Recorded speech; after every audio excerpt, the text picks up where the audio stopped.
immortale, immortale, fottuto peccato di presunzione, e non mi rendevo conto che tutto era cambiato l'umore della gente, l'aria che si respirava, il vento che non era più vento, io parlo del vento quello favorenoso, cambiate le chiacchiere, le donne, le mangiate con gli amici, cambiato gli avvocati, cambiato anche il carcere, è diventato un carcere cupo di colpo.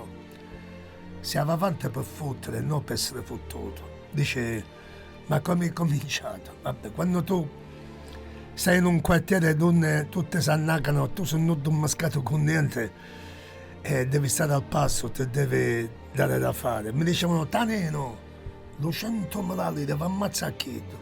Io pigliavo freddo, mi andavo a semaforo, aspettavo, ci sparava a mucca e poi ce lo portavo bello impacchettato. E così mi cominciava a annacare pure io, ma l'annacarsi ha il valore dell'annacarsi. E quando tu ci sei arrenesciuto è come se ti fossi mangiato una bella fetta di carne alla faccia di tutti i coinuti, alla faccia di tutti i coinuti e sbirri, alla faccia di tutti i coinuti e sbirri e tutti quelli che ti vogliono male.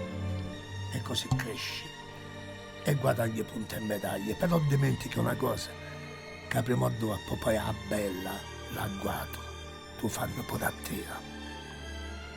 E così è stato. Mi hanno ucciso in un giorno qualsiasi, in una strada qualsiasi, in un orario qualsiasi, ma in una città non qualsiasi. Mi hanno ucciso a Palermo, nella mia città, sotto un cielo carico di nuvole nere ma asciutte. Aveva smesso di piovere e sull'asfalto era rimasta una schiuma d'acqua dove le macchine ogni frenata fanno una specie di lamento. A Palermo è sempre così, lamenti. Le auto della polizia, le sirene, i cristiani che ghiaccano voce, andavo tu scannato, meschino, andavo a ammazzare, una premonizione di morte che non ti abbandona mai. Per me non c'è stato bisogno, sapevo dove andavo a finire. Come avrebbe detto il grande Camilleri, tutto sommato una morte siciliana. Se solo avessi avuto la possibilità di poter pensare, di poter calcolare, come signore che dice? Pentito? Signora, non ho capito niente. Ma quale pentito? Io non ci credo a tutta questa specie di uomini d'onore che a un tratto vedono la luce, vedono Dio e cominciano a fare il nome e cognome e consumare di famiglia. Ma che come?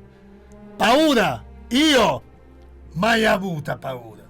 Però adesso devo ammettere che sono morto di paura anni 80 perché so perfettamente che da un momento all'altro io incontrerò il pubblico ministero divino chiamato Dio e so perfettamente quale sarà la mia pena. Fine pena mai per l'eternità. Ma adesso quello che mi preme è vedere il mio corpo crevellato da pallottole di fango, abbandonato sul selciato di una strada qualsiasi, in un orario qualsiasi, e in una città non qualsiasi. Mi hanno ammazzato a Palermo, nella mia città. Io chiedo scusa ai palermitani onesti che ho infangato con la mia condotta di vita. Immortale, che testa di cazzo che sono stato. Regia, buio per l'eternità.